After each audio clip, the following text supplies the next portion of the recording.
अक्सर लोग सोचते हैं कि अपनी कमाई पत्नी के बैंक खाते में डाल देने या फिर उनके नाम पर एफडी करा देने से टैक्स की देनदारी कम हो जाएगी।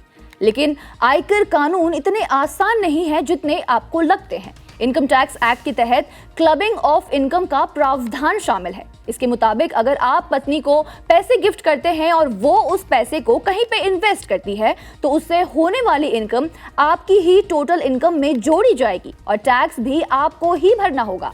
हालांकि अगर आप उन्हें लोन के रूप में पैसा देते हैं और उस पर ब्याज तय होता है तो इस सिचुएशन में कंडीशंस अलग होती है। अगर आप और आपकी पत्नी दोनों शेयर बाजार या फिर इक्विटी म्यूचुअल फंड में निवेश करते हैं तो टैक्स बचाने का शानदार मौका मिलता है। नियम के according long term capital gain यानी कि LTCG पर हर व्यक्ति को अलग अलग टैक्स छूट की एक लिमिट मिलती है।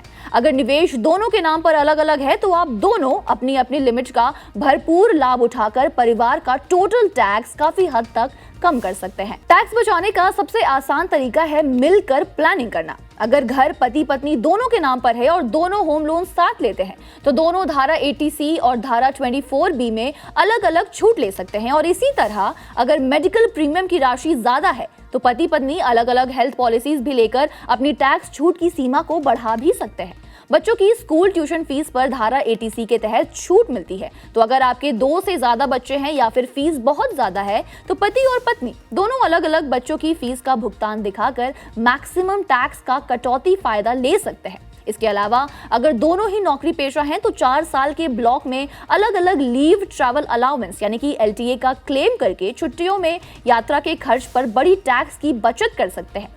तो कुल मिलाकर केवल पत्नी के नाम पर पैसे ट्रांसफर करने से टैक्स नहीं बचता है, बल्कि इसके लिए इनकम के क्लबिंग प्रोविजन और कैपिटल गेन जैसे नियमों की गहरी समझ होना आपके लिए बेहद जरूरी है। टैक्स बचाने का सबसे प्रभावी तरीका जॉइंट फाइनेंशियल प्लानिंग है। होम लोन, हेल्थ इंश्योरेंस और बच्चों की शिक्षा जैसे खर्चों को सूझबूझ के साथ आपस में बांटकर और निवेश की सीमाओं को अलग अलग लाभ उठाकर एक परिवार अपनी टोटल टैक्स देनदारी को कानूनी रूप से काफी कम कर सकता है। सीधा मंत्र यही है कि टैक्स की बचत निवेश छिपाने में नहीं बल्कि सही स्ट्रक्चरिंग में है। फिलहाल इस खबर में इतना ही। बाकी इस खबर पर आप क्या सोचते हैं, आपकी क्या राय है, हमें कमेंट्स में लिखकर जरूर बताइएगा। बाकी बिजनेस फाइनेंस की तमाम ऐसी खबरों से अपडेटेड रहने के लिए आप बने रहिए जागरण बिजनेस के साथ।